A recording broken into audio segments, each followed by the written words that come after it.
Bismillahirrahmanirrahim. Assalamualaikum warahmatullahi wabarakatuh. Sahabat-sahabat, adik-adik, kita berjumpa lagi dalam pertemuan kita yang tempo hari beberapa saat kita sudah menceritakan tentang pengalaman hidup saya sejak keluar SMA sampai per hari ini.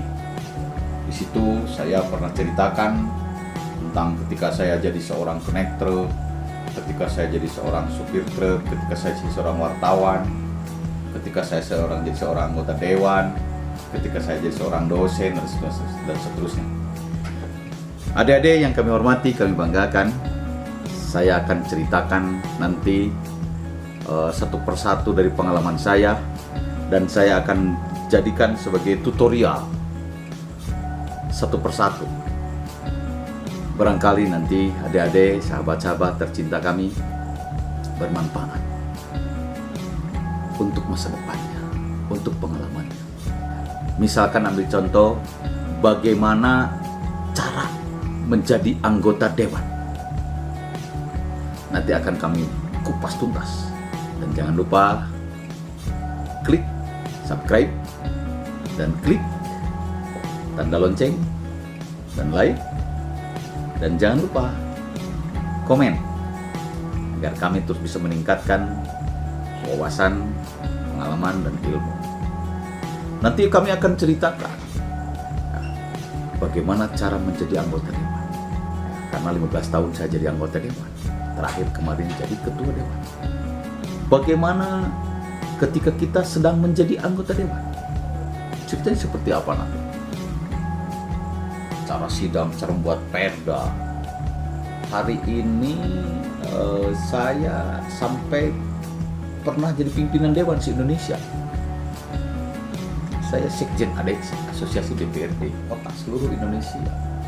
Nanti juga kita akan cerita bagaimana ketika kita pensiun menjadi anggota Dewan. Purna tugas menjadi anggota Dewan. Seperti apa strateginya?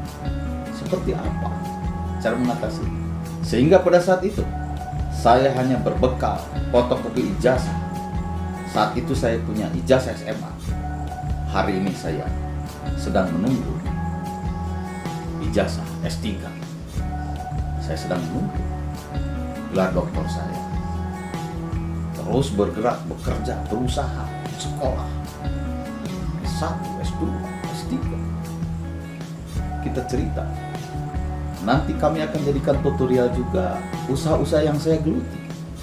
Ada 20 saya pernah bekerja dan punya perusahaan, walaupun kecil-kecil usaha itu. Tapi semuanya akan saya manfaatkan untuk orang banyak. Akan saya berikan ilmu itu. Sekecil apapun, saya akan berikan ilmu itu. Tapi ini versi Ahmad Gunawan. Ya, versi Ahmad Gunawan. Mohon maaf. Mungkin ada perbedaan-perbedaan pandangan, perbedaan pendapat, cara. Karena kita berbeda pengalaman, berbeda isi kepala kita berbeda, latar belakang pendidikan kita berbeda, pasti beda. Saya akan ceritakan bagaimana mendirikan catering. Saya kan punya catering. Saya event organizer. Jangan lupa sahabat, channelnya Agun TV. Mohon maaf. Sorry. Mohon maaf. Simbiosis, mutualisme, saling menguntungkan. Ya. Kita nanti bisa cerita, ya, pengalaman, dan saya akan jadikan tutorial. Ya, bagaimana tadi sudah saya sebutkan menjadi anggota dewan, setelah jadi anggota dewan, pensiun anggota dewan. Kita juga nanti bisa cerita. Tapi semua cerita itu adalah cerita pengalaman saya pribadi yang pernah saya lalui. Saya nggak berbicara teori, saya berbicara empiris, saya berbicara pengalaman. Apa yang saya sampaikan pada kesempatan pertemuan yang berbahagia ini, itu adalah pengalaman saya pribadi. 15 tahun jadi anggota dewan saya ceritakan, biar kawan-kawan bisa merencanakan kalau mau jadi dewan seperti apa. Saya bisa ceritakan bagaimana ketika menjadi seorang catering dipesan orang agar selamat, aman, lancar, teu nu kabur, eueuh nu katipu. uang dikirim, besok nggak ada acara, gedung nggak ada acara, tertipu. Jangan. Kenapa? Salah. Ada yang salah di situ. Jadi nanti saya akan sampaikan bagaimana menjadi seorang pemilik catering ketika pemesan catering. Saya juga bisa ceritakan dan saya jadikan tutorial pengalaman bagaimana ketika seorang pemesan catering mau acara pernikahan atau resepsi, pesan kepada catering.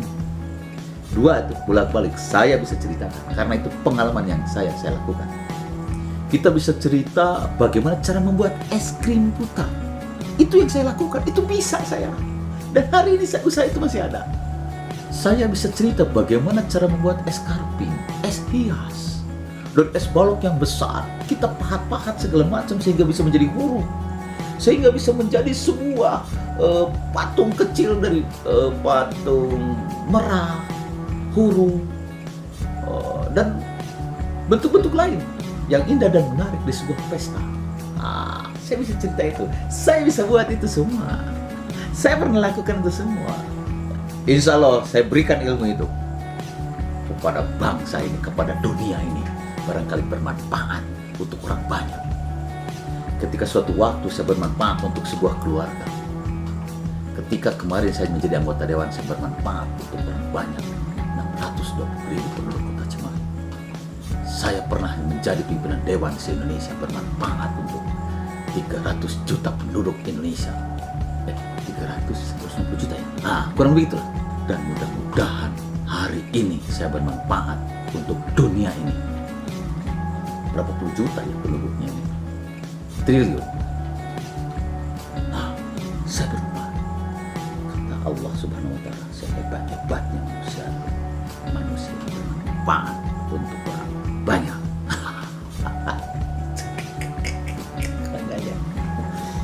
Selalu saya meningkatkan bagaimana saya bermanfaat untuk orang banyak terus sampai akhir hayat hidup saya.